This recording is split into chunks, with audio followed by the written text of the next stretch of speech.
Capítulo 11. O Sinete e os Burocratas.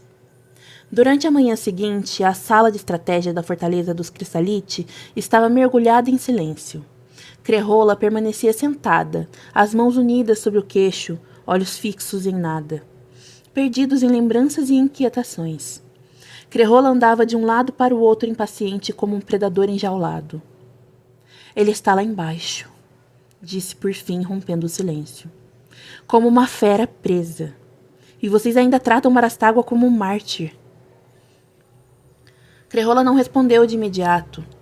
Suas palavras vinham mais devagar agora, como se fossem extraídas à força do fundo da alma. Talvez ele seja. Tri e Loz disseram coisas que não consigo ignorar. Talvez o mundo precise mesmo de monstros. Desde que esses monstros lutem pelo nome da família. Crenaloque se manteve diante dela.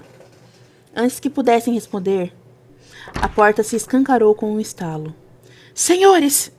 Arfou um guarda, suado com um pergaminho nas mãos. Interceptamos uma remessa dos Mihawk. Eles estão sabotando o envio de mantimentos usando o sinete dos Crissalite. Como assim?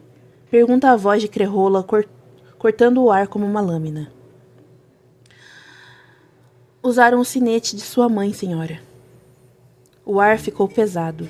Crerrola se ergueu tão rápido que a cadeira tombou para trás. Seus olhos brilhavam com fúria silenciosa.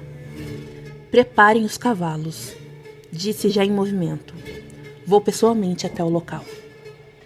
Ela se virou para Crenaloque e disse: encontre-se com Tri, leve uma guarnição e seja rápido. Crenaloque assentiu sem hesitar, e ambos desapareceram no corredor, como sombras lançadas no vento. Tri e Gullet estavam conversando com um velho ancião quando ouviu o trotar apressado de cascos. Crenaloque surgiu montado, a expressão sombria. Temos um problema, disse sem rodeios e entregando o pergaminho a Tri. Tentaram sabotar nossos mantimentos. As plantações podem estar comprometidas. Os olhos de Tri se fecharam por um instante. Quando se abriram, estavam carregados de uma fúria fria. Tragam meu cavalo, ordenou. E a foice. Se alguém quer nos deixar com fome, vai aprender a engolir sangue primeiro. Gullet, leve o pergaminho de Crenaloque até Loz. O calor da forja envolvia tudo como um manto. Loz coordenava os ferreiros e sacerdotes enquanto cânticos antigos ecoavam entre marteladas rítmicas. Gullet irrompeu pela porta, rosto pálido e pergaminho em mãos. Loz, estamos com problema. Ela ergueu a mão. O silêncio caiu instantaneamente, como se os deuses houvessem fechado os céus. Leu o pergaminho com olhos estreitos. Isso é verdade? Se for, estamos cercados. A rota de suprimento estão sendo manipuladas. Loz suspirou, fechando o pergaminho. Vamos. Nos portões da fortaleza, Tri já estava montada, a foice negra descansando sobre o ombro. Seus olhos eram aço temperado. Crenaloque e seus soldados a seguiam com rigidez militar. Gullet e Loz chegam pouco tempo depois.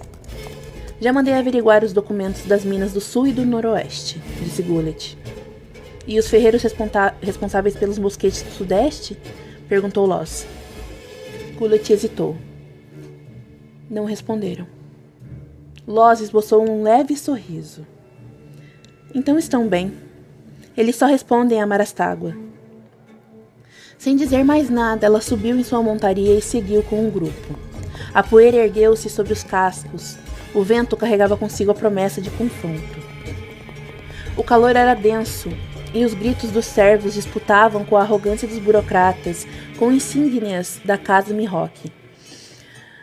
A tensão nos campos era palpável. Então, como um trovão, o som de cascos cortou o ar. Tri galopou até o centro da confusão, sua foice reluzindo à luz do entardecer. Em movimento certeiro, envolveu o pescoço de um dos burocratas com a lâmina curva, forçando-o a se ajoelhar. O que significa isso? Sua voz era baixa, mas carregada de poder. Foi ordem do Crissalite. Gaguejou o burocrata, olhos arregalados. Ordem da família armada. Aumento de impostos, 60%. Tri rosnou. Moveu a foice ligeiramente. O sangue começou a escorrer. Krenarok interveio, segurando o cabo da arma com firmeza. Prendam todos eles! Bradou. Os soldados avançaram como lobos. Alguns burocratas tentaram fugir, mas os Crissalite foram mais rápidos. Eles são dos Mihawk, sussurrou Tri, impaciente. Só Mirlet seria baixo o bastante para isso, respondeu Krenarok com os olhos cheios de raiva. Tri o encarou. Se ouvir Mirlet novamente, eu mesma o decapito. Krenarok engoliu seco. Havia algo em Tri agora, algo sombrio. Uma fúria fria, estratégica, incansável. A mesma que ele via nos olhos de Marastágua nos dias mais escuros. Talvez ela já estivesse se tornando como ele. As colinas além dos campos de colheita estavam começando a mergulhar no dourado do entardecer quando o som de cascos ecoou pelas planícies. Crerrola vinha à frente, sua capa ondulando atrás do corpo ereto. Seus olhos estavam escuros, cerrados em fúria contida. Os soldados que a seguiam não diziam uma só palavra. Sabiam reconhecer o silêncio de uma tempestade prestes a se soltar. Assim que chegou ao local, desmontou sem cerimônias. Passou pelos guardas de Krenarok e pelos servos ainda em choque com a cena recente. Suas botas esmagavam a terra seca sob os passos determinados. Onde estão? Perguntou, a voz rouca, baixa e carregada. Krenarok apontou para os burocratas capturados, amarrados e ajoelhados entre soldados. Tri ainda mantinha a foice em mãos, os olhos como gelo. Usaram o sinete de minha mãe, sussurrou Crerrola, encarando os homens. Ela cerrou os punhos. Minha mãe, morta há 11 anos, uma mulher de honra. Vocês ousaram o nome dela? Um murmúrio de confusão e medo percorreu os burocratas, até que um deles, talvez por tolice ou desespero, resolveu se erguer, os olhos tentando recuperar alguma dignidade. A senhora está cometendo um erro, general, disse ele altivo. Os Mihawk não irão tolerar. O estalo abafado foi seguido de silêncio absoluto. Crerrola o havia agarrado pelo pescoço com uma única mão. Os pés do homem deixaram o chão. Ela o mantinha erguido com brutal facilidade. Eu disse, usaram o sinete da minha mãe. E com uma fúria que lembrava trovões partindo montanhas, Crerrola o lançou ao chão. O corpo quicou contra a terra. Ele tentou se erguer tossindo sangue, mas ela o levantou de novo. E o jogou mais uma vez, e mais outra, e outra. Os soldados, os burocratas, até mesmo Tri e Krenarok observavam em silêncio absoluto. Era parecido. Parecido com Marastágua. Sua fúria era igual a dele. Havia algo de primitivo naquilo. Uma fera liberada.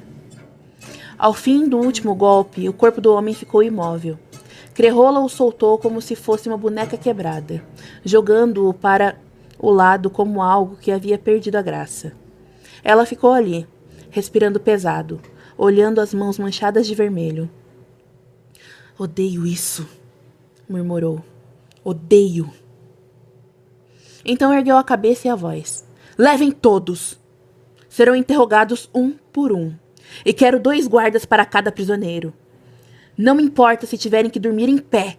Eles não escapam. Sim, general, responderam os soldados em uníssono. Enquanto os prisioneiros eram levados, Crerrola permaneceu imóvel. O sangue em suas mãos começavam a secar. Ela olhou para ele como se estivesse vendo algo de si que detestava. Eu não sou Marastágua, murmurava como um mantra. Eu não sou uma maluca igual ele. Eu não sou. Respirou fundo, Guardou o punho fechado sob o braço, ocultando o sangue como quem tenta esconder um segredo da própria alma. Então virou-se e começou a caminhar de volta. Em seus olhos havia algo que mais parecia raiva. Havia peso, culpa. E uma sombra crescente que começava a se parecer demais com a dele. Naquela noite, as correntes do portão rangeram quando Crerrola entrou no corredor das celas. A tocha em suas mãos lançava sombras longas contra as paredes frias, como dedos de espectros antigos. O ar era denso, abafado, como se até o tempo ali dentro respirasse devagar. A cela de Marastágua estava ao fim do corredor, isolada demais. Você sabe que está perturbando meu sono, não sabe? Murmurou Marastágua, com um tom debochado, a voz rouca ecoando pela escuridão. Já é ruim estar preso. Agora nem dormir eu posso mais? Sentado no chão de pedra, o rosto semi-iluminado pela luz que entrava com Crerrola, ele exibiu um leve sorriso. Uma tentativa tímida de quebrar o gelo, mas ela não sorriu. Aconteceu algo, disse ela direto ao ponto, a voz firme, mas carregada. O sorriso de Marastágua desapareceu como névoa sobre o vento. Ele se ergueu lentamente, apoiando-se contra a parede da cela, os olhos atentos. O quê? Os Miroc. Começou olhando para o chão por um tempo antes de erguer o rosto. Estão agindo junto com os regentes. Marastágua baixou os olhos por um instante. Havia um silêncio entre eles, mas não era vazio. Era o peso do respeito, da dor e da memória. Ela não merecia isso, disse ele por fim sério. Que Tenebra a mantenha em paz, longe dessa podridão. Crerrola assentiu, os olhos úmidos, mas orgulhosos. Eu perdi o controle, continuou ela mais baixo. Matei um deles, um dos burocratas, com as próprias mãos. Marastágua arqueou a sobrancelha. Perdeu o controle? Repentiu desconfiado. Você? Ele se aproximou das grades, olhos estreitados. Você quis dizer... Você fez justiça? Porque se for isso, Crerrola, então ainda tem os outros. E os vivos costumam falar mais do que os mortos. Mas se matou só um, vai precisar ficar alerta. Meus tios não vão deixar isso barato. Ela respirou fundo, controlando a raiva que ainda fervia dentro do peito. Em alguns dias, os outros vão vir te visitar. Marastágua sentiu com a cabeça, o olhar fixo nas paredes de pedra do chão, pensativo. Crerrola se virou, pronta para sair. Então parou, uma mão sobre a porta da cela. Virou-se ligeiramente, sem olhar para ele diretamente. Você preso aqui está me dando mais trabalho do que quando estava solto. O canto da boca de Marastágua se curvou num sorriso cansado. É porque enquanto eu estiver aqui, eles ainda acham que têm o controle. E então a encarou com seriedade. Mas quando eu sair, eles perdem. O silêncio entre os dois voltou, e dessa vez mais denso, mais profundo. Crerrola apenas assentiu uma vez e saiu sem dizer outra palavra. Do outro lado das grades, Marastágua voltou a sentar-se no escuro, os olhos fixos na porta por onde ela partira. Ele sabia. A guerra estava apenas começando e ela escolheria um lado.